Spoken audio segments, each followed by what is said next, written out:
Hello, everybody. Welcome to Wellness Wednesday. I'm so glad you joined. My name is Angel Fogg. I'm the fitness angel, and I'm here in Brentwood, Tennessee today. But I'm so excited because this is Men's Health Month. Father's Day is right around the corner, and I cannot think of a better person to hear from than Dr. Doug Odom. He has been with the Juice Plus Company almost 25 years now, something like that, getting close, 24, 23, 23, for a long time. And he is a retired OBGYN. He also has retired from being the medical director at an anti-aging clinic. He is from Mississippi, has 5 grown sons, a beautiful wife that I had the pleasure of meeting one time.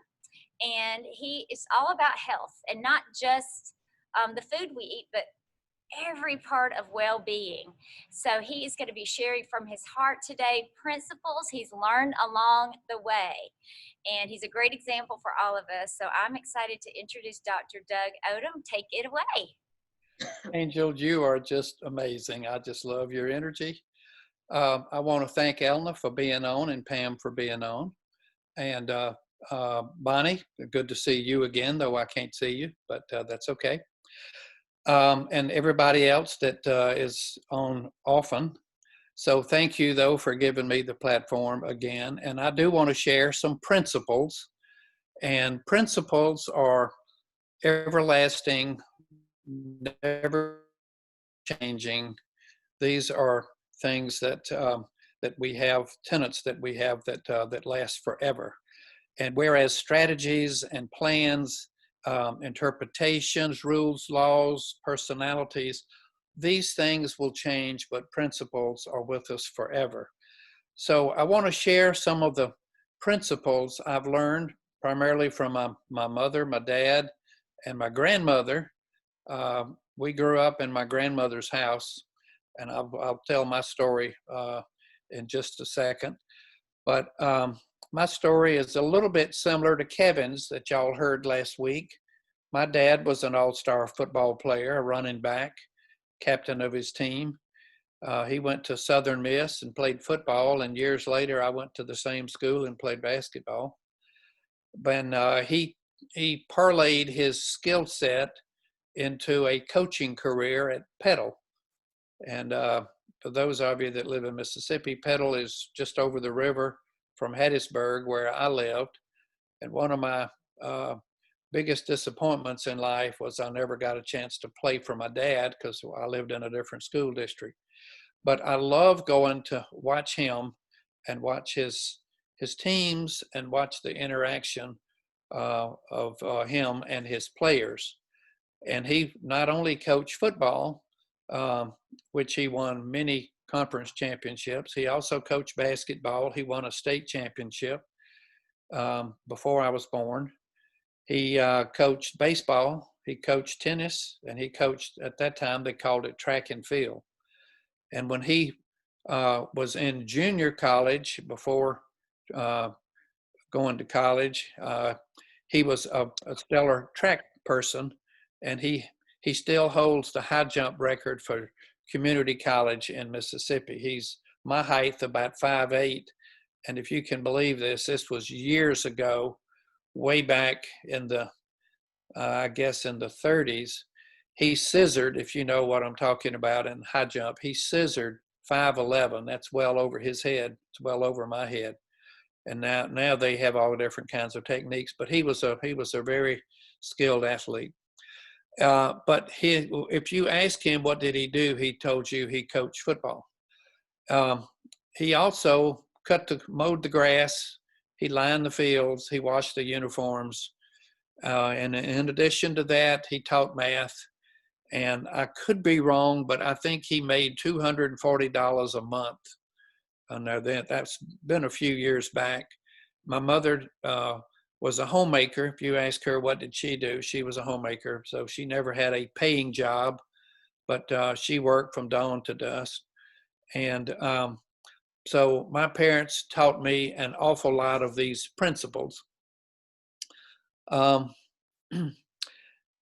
He taught me at a very early age, and this influenced me the rest of my life. He taught me that success is a result of many disciplines. Um, he said, number one is preparation. You've got to be prepared for whatever you're doing. I was fortunate enough to be in the Scouts when I was a kid, and our motto in the Scouts was be prepared. So I've tried to live that, and I've tried to never go to class without being prepared, taking an exam without being prepared, performing a surgery without being prepared, or meeting someone without knowing a little bit about their history. So preparation is so important. Number two, he taught me the value of perspiration. In other words, he's talking about effort. Nothing in life comes easy. My parents were born just prior to World War I, and then they lived through the Great Depression in the late 20s and early 30s, and I was born at the tail end of World War II. So they grew up with a lot of challenges and some obstacles, and the best way to get through these challenges and obstacles, and we all have them and we all are faced with them, is to face them head on. It's like learning how to not be afraid of heights. The best thing to do is jump out of an airplane, or the best thing to do is climb a water tower. Just conquer those fears, because it's false evidence appearing real. You think it's real, but it's really not. So other things that my dad taught me, and as I was watching him practice with his different teams, was excellent planning. And we know that excellence is not a skill, it's an attitude. So you have to have the attitude when you're planning, when you're making a game plan, or when you're game planning for your business. You have to be very positive thinking that whatever you do, whatever you decide to do, and ever how you do it, if your attitude is one that you're going to have a good outcome, that increases the likelihood of that happening by a significant amount. So it's effort, perspiration, preparation, planning. Another thing my dad taught me was the value of practice. I learned how to play the piano when I was small, and I've got all of my boys now have learned some musical instrument. I have one that has learned 6 or 8, including things like the violin, the harmonica, the guitar, the keyboard, and a few of the wind instruments. And he just learned them. He just wanted to. He'd never had a music lesson in his life, but by practicing, he got really good. He taught himself the 12-string guitar. So you can do pretty much anything that you're willing to spend the time to get really good at and to become an expert. And Malcolm Gladwell said that to become an expert, you need to spend 10,000 hours doing something. So do you think playing the same song 10,000 times you would get really good at playing that instrument? So he taught me the value of teamwork, and he was more interested in what an individual player could offer the team, and they didn't have specialization maybe like they do today. Most players that played football played both ways, offense and defense, and but today they have such specialization that you learn how to do one thing really, really, really well. But he taught me at an early age that it's all of the parts coming together, making the whole so much more beneficial than the individual parts, adding them up individually.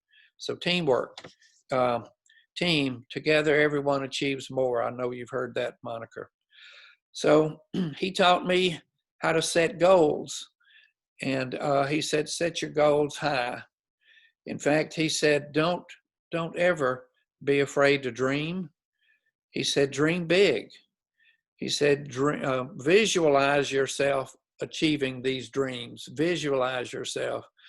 Um, I was a pole vaulter in high school, and I visualized myself before I ran down the runway. I visualized myself going over that bar. Now that was a different bar in those days. If we could pole vault 8 to 9 feet, that was really something. Today they have flexible poles. We had bamboo, and we fell into a sawdust pit. Today they fall into a foam pit, so it's a different thing. But when you're falling from 16 to 20 feet, you could kill yourself literally if you came down wrong. But anyway, you have to visualize the outcome before it happens. If you can visualize it, you're much more likely to make that connection. So he said, don't be afraid to dream. The only difference in a dream and a goal, he told me, was a dream, you have to put action to reach the goal. You can dream all day long, but without activity, the goal won't happen. So he also taught me, he said, have pride in everything you do, not false pride. And I know pride is one of those, along with gluttony and a few other of those significant sins. But he said, focus on your goals and let nothing get in the way of your dreams and achieving your goals. Too often we're distracted by next to nothing. So just get focused on what's important to you and continue to work to make it happen. He said, or he taught me how to be kind, how to be patient, how to be generous. And these are the tenets and beliefs that have shaped my life. So he did say that, I've left it out, but when I was talking about commitment, he said determination is the first chapter in the book of excellence. So be determined, have desire. Just put your whole body and person into whatever you're doing. And I can vividly remember his talks before the football game started on a Friday night. And he would tell his team, we will win. We are going to win. You will win. And you will win because you were better prepared than the other team that we're facing tonight. So that's my dad's influence. And he was a central figure in shaping my life. But it was never his way. I say never his way. It was never my father's way, but it was his way with a capital H. It was God's way. So this may sound racist in this day and time, and I don't want it to be, but he said it's black or white. It's not gray. He said right is always right. And he said that is the only way, the right way. So I think it was Vince Lombardi that said, winning isn't everything, it's the only thing. So for my dad, it was doing it the right way. That was the only thing. But after hearing about my dad being my hero and my idol, it was my mother that I really believe had the greatest influence on my life. And my mother was very similar to Kevin's mother, Harriet Seltzer, that some of you have heard and some of you have met. And my mother was not a teacher, or at least she didn't go to class and teach kids, but she taught us at home. And she was a homemaker and was very proud of it. And her focus and her passion was to raise her 3 children, to prepare them for life, for a life of serving others. Have a brother who was in the service, first the Army and then the Coast Guard flying helicopters. My sister was a teacher, a dietitian, and she worked for Head Start, and she taught kids how to eat healthy. This was way before she even knew about Juice Plus. And of course, I spent my life in service of medicine. But my mother, this is what my mother left me or taught me. She said, I know there's a song written, Yesterday's Gone. I know you've heard that song. And she would say that before I ever heard the song.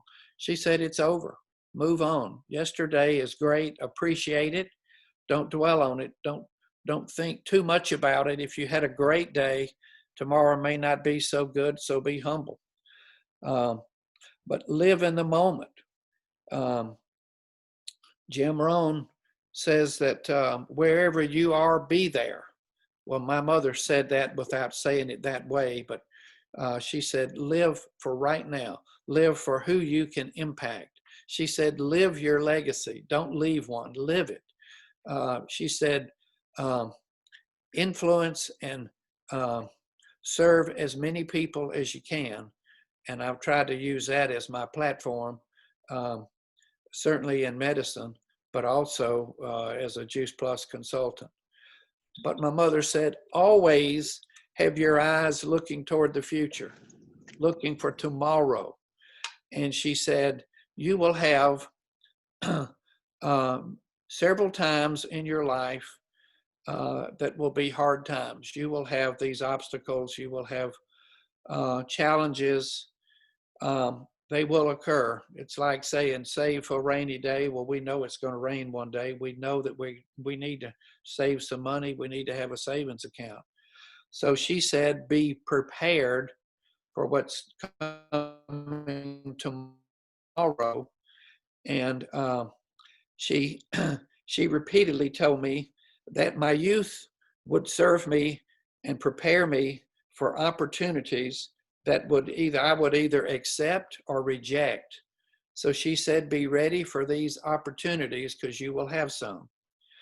So I listened to her, and I tried to live my life so that when the right opportunity was in front of me, whether it was deciding on a mate for life, the job that I would have for 40 or 50 years, the location, all of these things, it's amazing how you have just a few of these moments that literally, I call them defining moments, that influence your life so much. So I want to share 3 of my defining moments.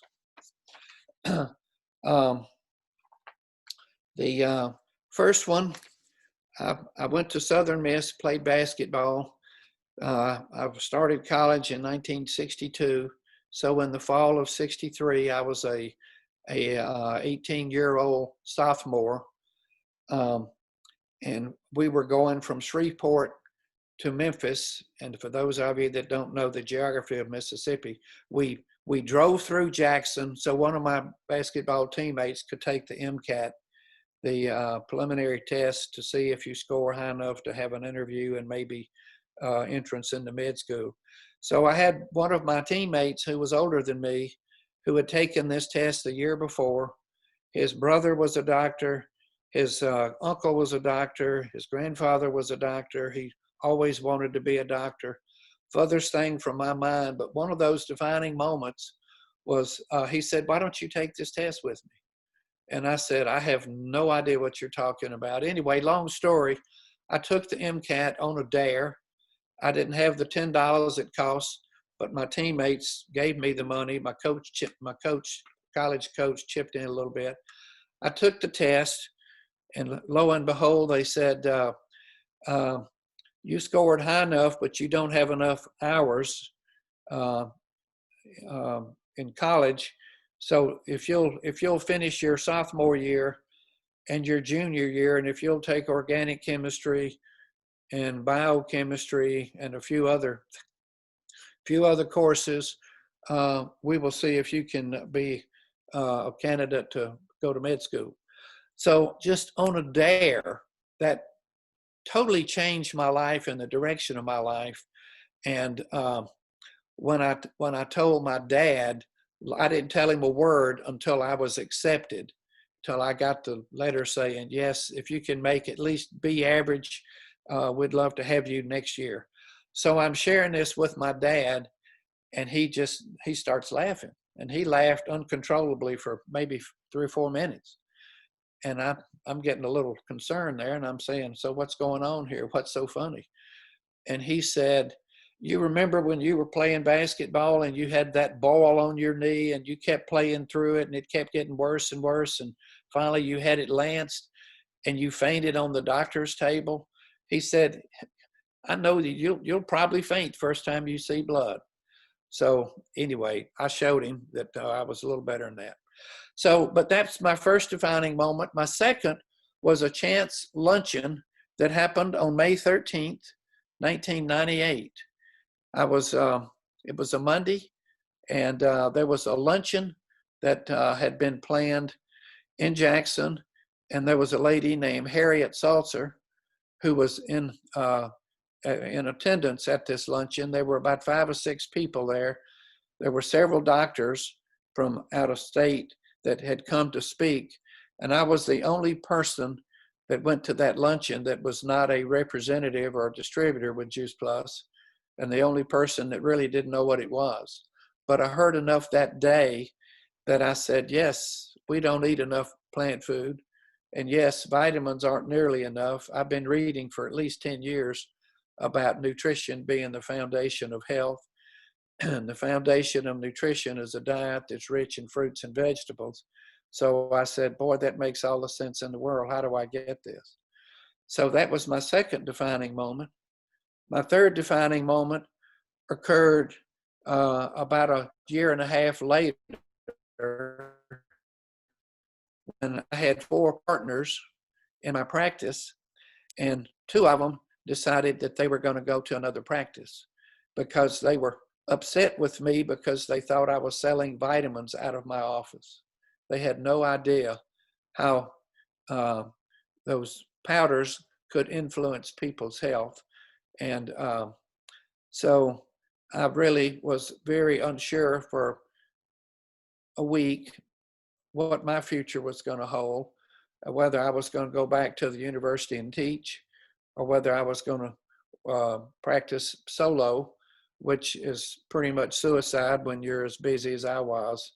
So anyway, long story, my one partner that when I started the clinic in the 70s, he stayed with me. And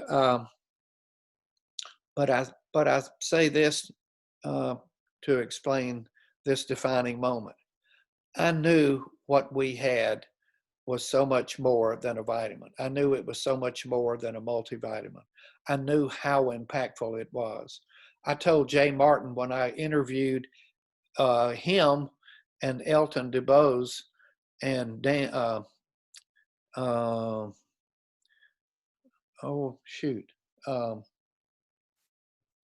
one other man, I'll think of his name in a second. When I went up to interview them, because I had some questions before I signed on as a Juice Plus consultant, I wanted to know if they were going to ever sell out, if I was going to put my heart and soul into this company in 10 years, am I going to lose everything because the people that own the company sell to a pharmaceutical or to a large food conglomerate? And he assured me that would never happen. I was concerned that they would be able to keep up with the demand, and they are really being taxed now to keep up, because the demand is certainly increasing every month for what we have. And I actually, with my NMD speech, I told corporate that about my concerns, and I said, thank you for not letting me down. But Ben Tacker is that other guy's name I couldn't think of just for a second. But this is what I know. I know how powerful plant food is. I know how powerful phytonutrients are. I know how powerful fiber is. I know what it does for our gut lining, for our gut bacteria, for our brain, for our liver, for all of the functions in the body, for our genetic material, whether we activate and express it or not. I know too much. I know too much to remain silent. I know how powerful this is. It's stronger than faith. It's stronger than belief. I know it. So when we're this passionate, then we can move forward and tell everybody with with no hesitation what you have in your hands that you're sharing with every day with all the people that you truly care about. So other than marrying my wife, joining the Juice Plus movement, and sharing this powerful mission of inspiring healthy living around the world, this is the best decision I've ever made. So today I love my life, my lifestyle, my health, my future, and my focus. And it's the same as what my dad's focus was, and I love it. Teaching, coaching, and investing in people and following the principles that he taught me. Serve others, strive for excellence, set goals, let nothing stop you. And success comes from a formula that includes proactive attention, prioritizing, planning, perspiration, effort, desire, practice, repetition, commitment, determination, teamwork, an unwavering belief in your goal. And that's what we have. That's what we offer everyone in our business. Dave, Angel, thank you for asking me to share today. Thank you. Thank you. I knew this would be so inspiring, and I took notes, and I'm going to be sharing this information. It was so good. Thank you so much. I'm so glad I recorded it, guys. So if you want the recording, I'll have that ready soon, hopefully by tonight. But thank you, Dr. Odom. And we just want to encourage everybody. I don't know if everybody on this call is already a Juice Plus customer or a rep, but we have free resources for everyone. If you would like those, let us know if you're not yet started. And if you want to get started on these plant powders, it's fruits and vegetables in a capsule. It's so easy and so needed in today's world that we live in. And then of course our mission. You heard Dr. Odom, he's a perfect example of living this mission. When you know what we have and how powerful it is, and we are the most researched nutrition product in the world, we know this gets in our body and it does great things. It slows down the aging. It keeps us healthy. It does so much because it's actual real food that our body needs that we're lacking. So if you want to join our mission, we would love to talk with you more about that as well, because people need this and people are looking for this, like I was, like Dr. Odom was. So thank you so much for sharing, Dr. Odom. Everyone, thank you. And let me get a picture. Show me your face, if you will. If not, I'll give you a cartoon. Oh. Yes, I love seeing your beautiful faces. All right, and your dog, if you want to show your dog, Debbie. No? Okay. All right, guys. I'm going to count to 3. 1, 2, 3. Thank you guys so much. Have a wonderful day. And next week, Brandy will be leading the Wellness Wednesday call. So I'm real excited. Is Brandy still on here? I lost you. I don't see you. Okay, I think she had to scoot out. But Wellness Wednesday, 12:30 to 1 Central Time. Same number, same password. Love y'all. Bye. Thank you, Alna. Thank you, Pam. Thanks for being on. Everyone. Thank you. Thank you. It was Enjoyed wonderful. it. Great job. Thank you, Dr. Odom. Angel, how do we get